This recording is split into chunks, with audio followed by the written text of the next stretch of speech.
25 दिसंबर है, आज की छुट्टी है, लेकिन स्पेशल मेट्रोपॉलिटन मजिस्ट्रेट यहाँ पर ड्यूटी मजिस्ट्रेट बैठे हैं पटियाला हाउस कोर्ट में, जहाँ कल के से लेकर के अब तक पूरे सिनारियो जो कुछ हुआ दिल्ली पुलिस के स्पेशल सेल का, उसको लेकर के आज महमूद पराचा पहुँचे हुए हैं। 2 बजे सर आपका टाइम था, अब तक लगभग 6 बज चुके हैं। क्या हुआ है पूरा कोर्ट में प्रोसीडिंग्स आप मुझे बता सकेंगे, और क्या दिल्ली पुलिस के स्पेशल सेल का पक्ष कोर्ट तक पहुँच पाया?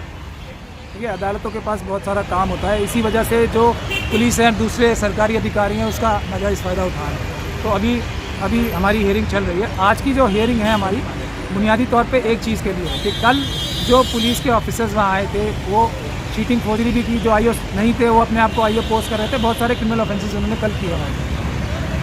और अमित शाह साहब का बार बार नाम लेके धमकाया कि हमें क्लियर कट ऑर्डर्स हैं आपको एलिमिनेट करने के लिए, अगर आप दिल्ली राइट्स वाले केसेस नहीं छोड़ेंगे और बीजेपी आरएसएस के लोगों के खिलाफ जो आप विक्टिम्स के केस ले रहे हैं उनसे आप अपने आप को हटाएंगे नहीं। ये वीडियो रिकॉर्डिंग में है, 15 घंटे की वीडियो रिकॉर्डिंग हुई है। आज हम सिर्फ इसलिए कोर्ट के सामने आए कि मेहरबानी करके, कोर्ट ने भी ऑर्डर दिया था कि सारी वीडियो रिकॉर्डिंग की जाएगी और वो कोर्ट में सबमिट की जाएगी तुरंत। अब ये काम उन्हें आज सुबह कर देना चाहिए था, लेकिन अभी तक पुलिस गायब है, बिल्कुल गायब है। तो हम इसलिए कोर्ट के पास आए सिर्फ और सिर्फ आज एक रिक्वेस्ट है कि वो सारी 15 घंटे की वीडियोग्राफी दोनों कैमरे की वो कोर्ट अपने संज्ञान में नहीं, अपने पास जमा करा ले और उसकी एक कॉपी हमें भी दे दे, जैसा कि वादा किया गया था कल भी, और कानून में भी इसका प्रावधान है कि उसकी हमें एक कॉपी दी जाएगी। लेकिन सर आपने सीएमएम के यहाँ ऑलरेडी कल एप्लीकेशन मूव किया था, वो अब तक तो यहाँ एमएम की कोर्ट में स्पेशल मजिस्ट्रेट के पास पहुँचना चाहिए था। इसकी भी हमने अदालत में गुहार लगाई है कि आप ये भी देखिए कि कितनी पावरफुल है स्पेशल सेल। हमने रीडर साहब से सीएम साहब की बात की, ये सीएमएम साहब के, वो कह रहे हैं हमने ड्यूटी मजिस्ट्रेट साहब के पास भेज दिया कल के ऑर्डर की कंप्लायंस में, लेकिन यहाँ वो ऑर्डर पहुँचा ही नहीं, क्योंकि दिल्ली पुलिस के जो स्पेशल सेल है वो बहुत ही स्पेशल सेल है और उसकी पावर जो है अता है। एनआईए से भी ज़्यादा को क्लेम करते हैं हमारे पास पावर है, एनआईए तो एक वैसे ही ऑर्गेनाइजेशन है, ऐसा वो क्लेम करते हैं। तो जब ये हालात चल रहे हैं तो पहली हमारी कंसर्न ये थी कि कोर्ट के ऑर्डर्स भी किस तरह से फ्लाउट कर रहे हैं। दूसरा, कोर्ट ने कहा था कि हमारी वीडियोस जो हैं और जो भी सबूत उन्हें मिलेगा तुरंत कोर्ट में जमा कराएंगे, उसकी कोई खैर खबर नहीं है, कंटेम्प्ट ऑफ कोर्ट डायरेक्ट कर रहे हैं, मगर वो डरते नहीं है किसी से। तो हमारी एप्लीकेशन आज इन 2 चीज़ों के लिए थी कि जज साहब से गुजारिश थी कि मेहरबानी करके आप वो वीडियो जो है वो आप अपने सुरक्षित हाथों में अपने ऑफिस में ले लें और एक कॉपी हमें सप्लाई कर दें। उसके बाद वो वीडियो जो आपके दफ्तर की है कल दोपहर 12 बजे से लेकर के रात के 2 बजे तक की जो वीडियो है, 3 बजे तक की जो वीडियो है, वो आप चाहते हैं, जिसकी पूरी वीडियोग्राफी हुई है रेड के दौरान, वो आप चाहते हैं कि एमएम साहब अपने कब्जे में ले लें। जो कि ये एमएम साहब का ऑर्डर भी है, ये ऑर्डर ऑलरेडी कल का ऑर्डर हुआ है, परसों का जो ऑर्डर हुआ था उसमें ये बात साफ लिखी गई है, इसीलिए वीडियोग्राफी कराई दी गई थी। फिर क्या हुआ? उसके बाद उन्होंने अभी तक वो सबमिट नहीं किया, ना जो मेरे खिलाफ ये बता रहे हैं अपनी प्रेस रिलीजेस दे दे के जो सबूत हमारे ऑफिस से मिले हैं वो भी नहीं जमा कराया अभी तक। तो वो मेरे ऑफिस के कंप्यूटर में जो तोड़फोड़ की थी, जो मुझ पर हमले किए थे, उसमें मैं नहीं जा रहा हूँ। जो मैनिपुलेशन और जो फोर्जरीज की हैं ऑफिस में घुस के, उस पर हम बाद में कार्रवाई करेंगे। आज सिर्फ ये है कि अगर वो 15 घंटे की वीडियोग्राफी कोर्ट के पास आ जाती है और दुनिया के सामने आ जाती है तो मैं एक शब्द नहीं बोलूँगा, अमित शाह साहब जाएँ और उनकी दिल्ली पुलिस जाए। लेकिन मेरा ये अंदेशा है कि वो 15 घंटे की वीडियो ये किसी भी हालत में नहीं दिखाएंगे, क्योंकि उसमें सारी जो बंदूकों के साथ धमकियां दी गई हैं और अमित शाह साहब का बार बार नाम लिया गया है, वो साफ नजर आए। हाँ, मतलब आप जो ये कहना चाह रहे हैं 15 घंटे की वीडियो जो पुलिस ने कल रेड के दौरान बनाई है वो कोर्ट में नहीं दिखाएंगे, उसका मेन रीजन क्या आप मान रहे हो? क्योंकि उन्होंने जो हरकतें की है ना कल, अगर वो दिखाएंगे तो पुलिस के खिलाफ खुद बहुत सारी दफाओं में मुकदमे दर्ज हो जाएंगे और मेरे ख्याल से तुरंत उनको अरेस्ट भी कर लिया जा सकता है, तो इसलिए वो नहीं दिखाएंगे उसे, ऐसा मेरा अंदेशा है। मैं तो यही कोशिश कर रहा हूँ कि वो 15 घंटे की दोनों वीडियो कैमरास की जो भी वो रिकॉर्डिंग है वो दुनिया के सामने आ जाए। अगर वो आ गई 15 घंटे की तो मैं एक शब्द नहीं बोलूँगा, उसके बाद अदालत करेगी फैसला, बाहर करेगी फैसला और देश की जनता करेगी। दिल्ली पुलिस के स्पेशल सेल ने बाकायदा एक प्रेस रिलीज जारी की है, आज सुबह ही वो प्रेस नोट आया है और उसमें साफ तौर पर लिखा है कि आपके साथ साथ एक और वकील हैं जो ताहिर हुसैन का केस लड़ रहे हैं, जावेद उनका नाम है, उनके यहाँ पर भी रेड की गई, उन्होंने कोऑपरेट किया, उनका नेचर बहुत कोऑपरेटिव रहा, लेकिन आपके यहाँ दिल्ली पुलिस को एग्रेशन का सामना करना पड़ा, आपके यहाँ पर मैनहैंडलिंग हुई है, आपके यहाँ और तरह की शिकायतें हुई और एफआईआर हुई है। ये तमाम बातों को आप किस तरह से देख रहे हैं?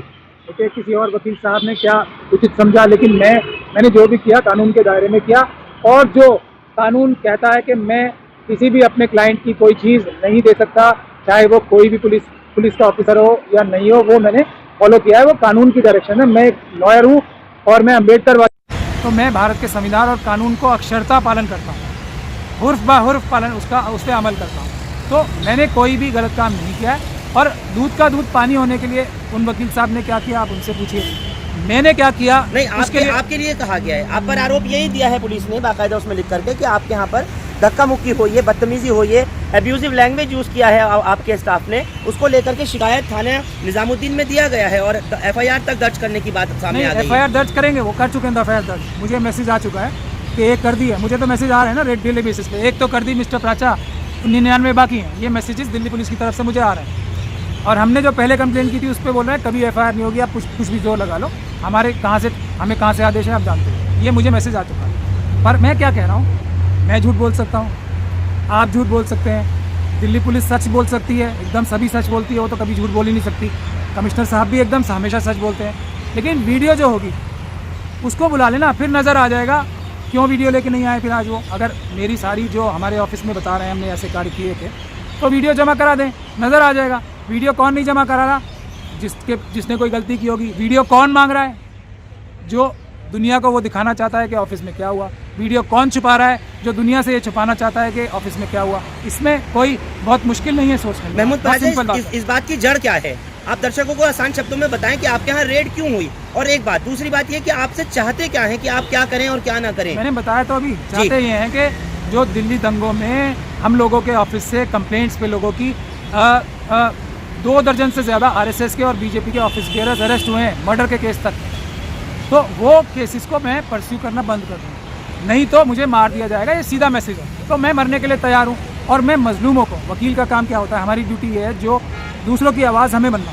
तो मैं किसी मजलूम को जो मेरे पास आ गया, उसके पास पुलिस बदतमीजी करेगी या उसे गोली मारेगी, उसके आगे मैं खड़ा रहूँगा। पहले मुझे गोली मारेगी, उसके बाद मेरे किसी क्लाइंट को मारेगी। ये मेरा प्रोफेशनल ड्यूटी है। और इस प्रोफेशनल ड्यूटी के लिए मैं किसी भी हद तक जाऊँगा जो हमें कानून में अलाउ करती है, इजाज़त देती है, संविधान हमें इजाज़त देता है। क्योंकि मैं अम्बेडकरवादी हूँ और मैं भारत के संविधान जो कि बाबा साहब डॉक्टर भीमराव अम्बेडकर ने बनाया था उसका एकदम पक्का फॉलोअर हूँ, बाबा साहब का पक्का फॉलोअर हूँ। तो हमारे लिए ये बहुत ज़रूरी बातें हैं कि हम जो भी कमज़ोर वर्ग है, जो भी कमज़ोर तबका है, उसके लिए हम आगे खड़े हों। बाबा साहब ने जितनी तकलीफ़ें झेली हैं, शायद हम अपने अगर हमारी ज़िंदगी 10 बार भी जी जाए तो उतनी तकलीफ़ें हम नहीं झेल सकते। और मुझे इस बात की खुशी है, 25 दिसंबर को मुझे इस बात से अपने आप में एक कनेक्शन मिल रहा है बाबा साहब से। 25 दिसंबर को बाबा साहब ने 1927 में मनुस्मृति जलाई थी। 25 दिसंबर को ही मेरे घर, मेरे ऑफिस में रेड हुई है। तो आप देख लीजिए, इसकी वजह एक ये भी हो सकती है और है भी कि कोर्ट जो है बंद होती है छुट्टियों में। लंबे टाइम तक कोर्ट मुझे बचा नहीं पाएगी और मेरे साथ जो ज्यादती करना चाहते हैं कर लेंगे। आप बार बार जो कह रहे हैं दंगा पीड़ित जो हैं जिनके केस आप लड़ रहे हैं, उनको धमकाया किस बात पे जा रहा है और क्यों?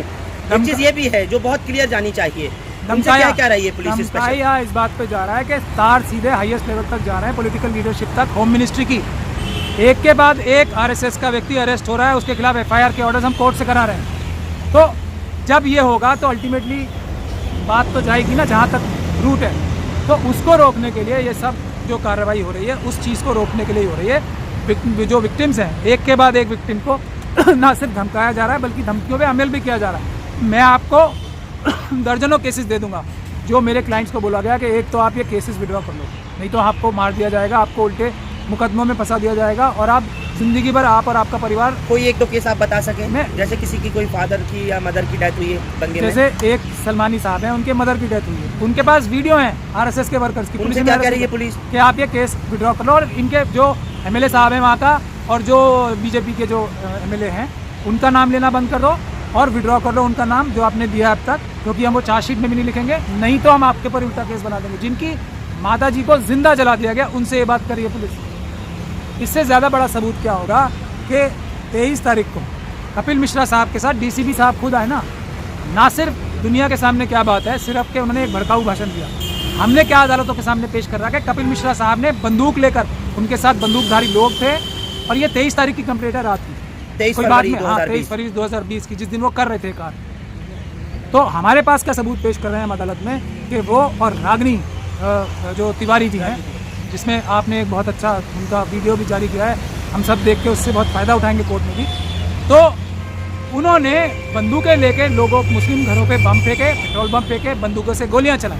हमने ये केस कर रखा है। तो आप देखिए ना, भड़काऊ भाषण कितनी कम बात है और गोलियां चलाना खुद, बम फेंकना खुद, ये कैसी बात है, तो हम वो परस्यू कर रहे हैं। तो इसके और पुलिस साथ थी तो तार कहाँ तक जाएंगे, डीसीपी साहब को किसने निर्देश दिए होंगे, उसके सारे सबूत हम इकट्ठे कर रहे हैं और हम अदालत के सामने ला रहे हैं। ये बड़ी दुश्मनी है कि किसी प्रकार से एक तो मुझे वकालत से इन केसेस की हटा दिया जाए, या तो अब लोगों को ये भी डराया जा रहा है कि प्राचा साहब को हम मार ही देंगे तो तुम्हें कौन बचाएगा। अब प्राचा साहब ये को बात कहाँ से आई? ये विक्टिम्स को बता रहे हैं कि भाई प्राचा साहब तुम्हें बचा लेंगे ना, और तुम्हें हमें अरेस्ट नहीं करने देंगे, हाई कोर्ट से ऑर्डर ले आएंगे, सुप्रीम कोर्ट से ऑर्डर ले आएंगे, हम उन्हें जेल भिजवा देंगे, तब भी नहीं मानेंगे, हम उन्हें मार ही देंगे, तब कौन बचाएगा। तो इसलिए ये मत सोचो कि प्राचा साहब या कानून तुम्हें बचा सकता है। हमारी बात मानो, अपनी कंप्लेंट विड्रॉ करो, ये है बुनियादी बात। चलिए, बहुत बहुत शुक्रिया महमूद पराचा। इस वक्त आप लोग सुन रहे थे, हमारे साथ पटियाला हाउस कोर्ट के बाहर से मौजूद हैं और साफ तौर पर उन्होंने इस बात को कहा है कि हम किसी भी कीमत पर केसेस को जो दबाव बनाया जा रहा है, उन केसेस को जो दंगा पीड़ित हैं उसको नहीं छोड़ेंगे। साथ ही महमूद पराचा ने ये भी कहा है कि हमारे पास तमाम एविडेंसेस मौजूद हैं। उन्होंने कहा कि हर चीज़ के हम बगैर सबूत के बात नहीं करेंगे, हम संविधान पर यकीन करने वाले अम्बेडकरवादी लोग हैं। और साथ ही उन्होंने तमाम सबूतों को अदालत के आगे पेश करने और रखने को कहा। साथ ही जो कल रात भर रेड होती रही, कल दोपहर से लेकर के दोपहर 12 बजे से रात के 3 बजे तक जो कुछ प्रोसेस चलता रहा था, उसको देखते हुए कह रहे हैं महमूद पराचा साफ तौर पर वो वीडियो रिकॉर्डिंग जिसका कोर्ट ने ऑर्डर किया था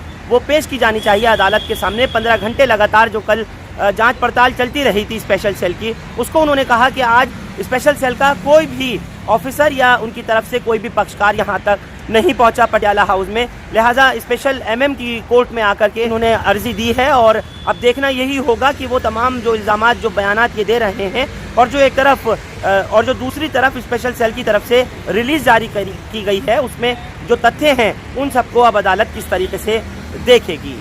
हिंदुस्तान लाइव फरहान याहिया आप लोग यूट्यूब पर सब्सक्राइब कर सकते हैं और क्लिक कर सकते हैं बेल आइकन हमारी खबर की पहली नोटिफिकेशन के लिए।